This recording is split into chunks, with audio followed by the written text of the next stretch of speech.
Welcome back to Integrity444 LTQS/EFV. I'm Coach Christian. This is part 3 of the Counselor Series teaching Why Self-Awareness Hurts Before It Heals. In part 1, we talked about how self-awareness interrupts denial. In part 2, we separated shame from conviction. We said shame attacks identity. Conviction corrects direction. Now, in part 3, we go deeper into one of the most important counselor principles. Patterns are data. Not drama, not negativity, not overthinking. Data. Because if you cannot recognize the pattern, you may keep treating repeated behavior like isolated incidents. And when you treat repetition like coincidence, the pattern keeps leading. So today's teaching is called Patterns are Data. And I want you to hold this line. The pattern is where truth gathers evidence. Pause. The pattern is where truth gathers evidence. Section 1. Stop treating repetition like coincidence.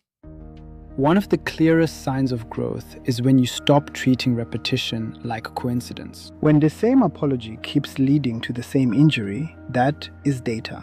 When the same conversation keeps leading to the same confusion, that is data. When the same access keeps costing the same peace, that is data. When the same promise keeps producing the same disappointment, that is data. When the same person keeps creating the same emotional atmosphere, that is data. When the same cycle returns after every temporary calm, that is data. The counselor does not only ask what happened, the counselor asks what keeps happening. That question changes the whole picture. Because if you only look at one incident, you can minimize it, you can explain it away. You can say, maybe they were tired, maybe they were stressed, maybe they did not mean it, maybe I misunderstood, maybe I am being too sensitive, maybe this time will be different. But when you step back and look at repetition, you begin to see what isolated incidents can hide. You begin to see the cycle. You begin to see the cost. You begin to see the fruit. You begin to see the pattern. And once you see the pattern, you are no longer dealing with confusion. You are dealing with evidence. Section 2. The pattern tells the truth. Presentation tries to hide.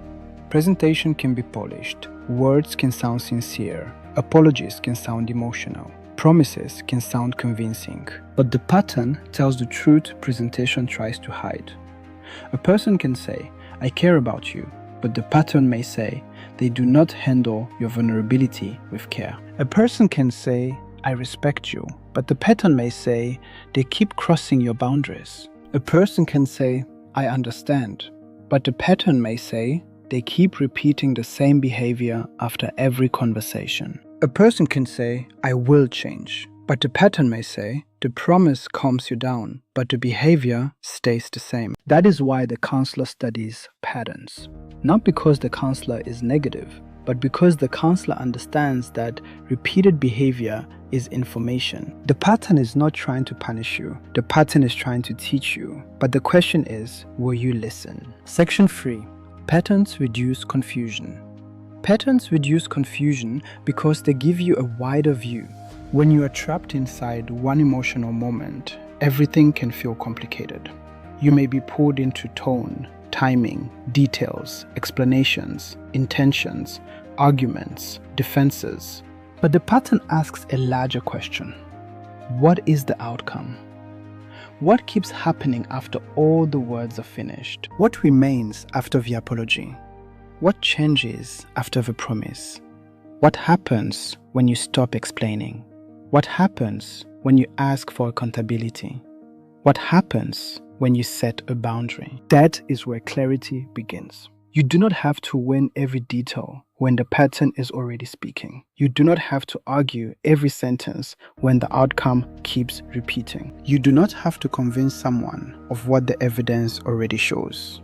Patterns reduce confusion because they move you from emotional debate into observable repetition. That is emotional intelligence, not panic, not accusation, observation. Section 4. Confusion can be a strategy. Now let's go deeper. Confusion is not always accidental. Sometimes confusion is a strategy. Not every confusing situation is innocent. Sometimes confusion is created so you stay busy explaining what should have been respected. Sometimes the story keeps changing so accountability never lands. Sometimes the issue shifts every time you get close to the truth. Sometimes the conversation becomes so tangled that you leave questioning your memory, your tone, your timing, and your reaction, instead of naming what actually happened. That is why clarity is protection. The counselor teaches you to stop fighting inside every detail and step back to the pattern. Ask, what keeps happening? What is the outcome? Who benefits from the confusion? What happens when I stop explaining? What happens when I ask for accountability instead of more conversation? What happens when I remove access? This is not about becoming suspicious of everyone. It is about becoming honest about repetition. You do not need paranoia. You need pattern recognition. You do not need to accuse everyone. You need to observe the fruit. A healthy person may make a mistake, but a healthy person can participate in repair. They can listen. They can take responsibility. They can adjust behavior. They can respect clarity. But a repeated pattern of confusion, blame shifting, denial, and emotional reversal is not the same as a simple misunderstanding. The counselor helps you know the difference. Section 5. The cost of ignoring patterns. Ignoring patterns is expensive. It costs peace. It costs clarity. It costs energy. It costs time. It costs self-trust. It costs your nervous system.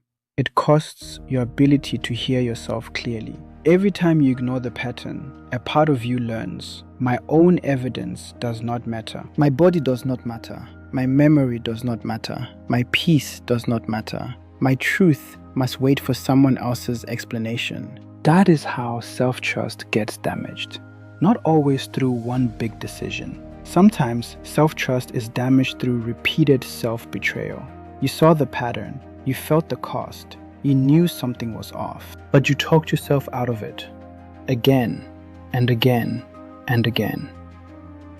The counselor path helps you rebuild self-trust by honoring the evidence, not exaggerating it, not weaponizing it, honoring it. Saying, this keeps happening, this has a cost, this pattern needs a new choice. That is how awareness becomes maturity. Section 6. Pattern recognition is not bitterness. Some people will call you bitter when you start recognizing patterns. But pattern recognition is not bitterness. Bitterness says, I will let the past poison everything. Pattern recognition says, I will let the past teach me what to stop repeating.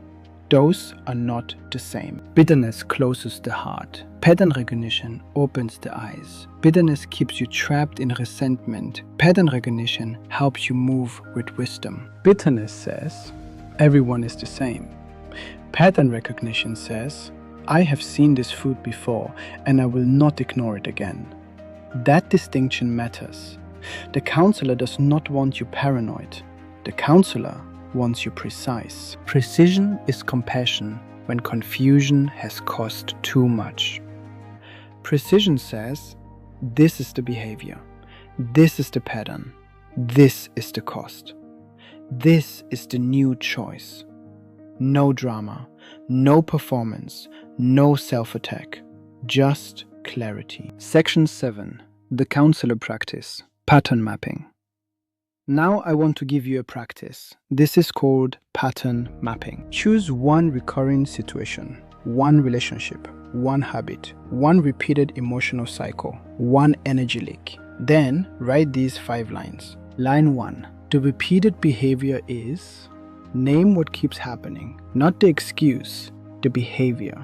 Line 2. The emotional cost is, name what it does to your peace, body, confidence, clarity, or self-trust. Line 3. My usual response is, G-explain, withdraw, chase, freeze, overfunction, stay silent, apologize too quickly. Line 4. The pattern continues because, be honest. Is there fear, guilt, attachment, hope, financial pressure, family pressure, loneliness, a desire for validation? Line 5. The wise interruption is, what new choice would interrupt the pattern? A boundary?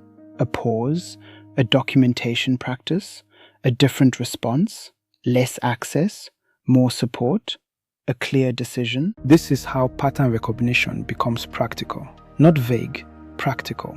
Because if you can map the pattern, you can begin to interrupt it. Section 8, Part 3, Reflection. Before we close, reflect on these questions. Question 1. What have I been calling coincidence that is actually repetition? Question 2. What pattern keeps costing me peace? Question 3. What evidence have I been ignoring because I wanted the story to be different? Question 4. What wise interruption is needed now? These questions are not here to shame you.